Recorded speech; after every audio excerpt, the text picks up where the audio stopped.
If you want to change the world, start off by making your bed. If you make your bed every morning, you will have accomplished the first task of the day.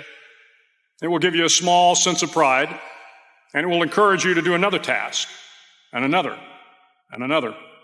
And by the end of the day, that one task completed will have turned into many tasks completed. Making your bed will also reinforce the fact that the little things in life matter. If you can't do the little things right, you'll never be able to do the big things right. And if by chance you have a miserable day, you will come home to a bed that is made, that you made. And a made bed gives you encouragement that tomorrow will be better. I've been a Navy SEAL for 36 years. Every morning in SEAL training, my instructors, who at the time were all Vietnam veterans, would show up in my barracks room, and the first thing they'd do was inspect my bed. If you did it right, the corners would be square, the covers would be pulled tight, the pillow centered just under the headboard, and the extra blanket folded neatly at the foot of the rack. It was a simple task, mundane at best, but every morning we were required to make our bed to perfection. It seemed a little ridiculous at the time, particularly in light of the fact that we were aspiring to be real warriors, tough, battle-hardened SEALs. But the wisdom of this simple act has been proven to me many times over. It matters not whether you ever served a day in uniform. It matters not your gender, your ethnic or religious background, your orientation, or your social status. Our struggles in this world are similar, and the lessons to overcome those struggles and to move forward, changing ourselves and changing the world around us, will apply equally to all. If you think it's hard to change the lives of 10 people, change their lives forever, you're wrong. I saw it happen every day in Iraq and Afghanistan. But changing the world can happen anywhere, and anyone can do it.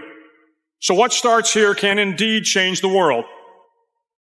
You will likely fail often. It will be painful. It will be discouraging. At times, it will test you to your very core.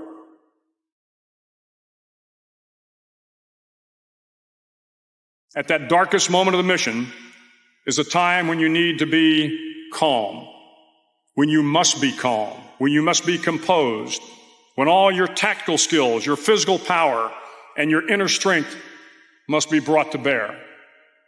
If you want to change the world, you must be your very best in the darkest moments.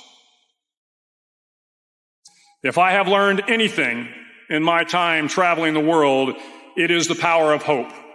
The power of one person, a Washington, a Lincoln, King, Mandela, and even a young girl from Pakistan, Malala.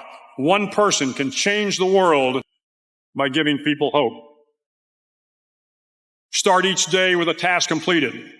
Find someone to help you through life. Respect everyone. Know that life is not fair and that you will fail often.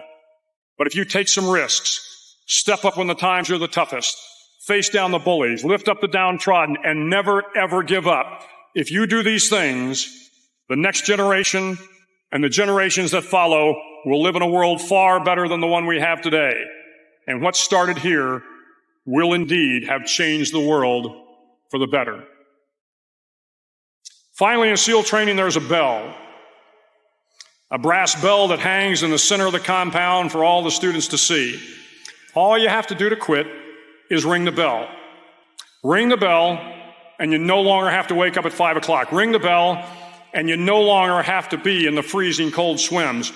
Ring the bell, and you no longer have to do the runs, the obstacle course, the PT, and you no longer have to endure the hardships of training. All you have to do is ring the bell to get out. If you want to change the world, don't ever, ever ring the bell.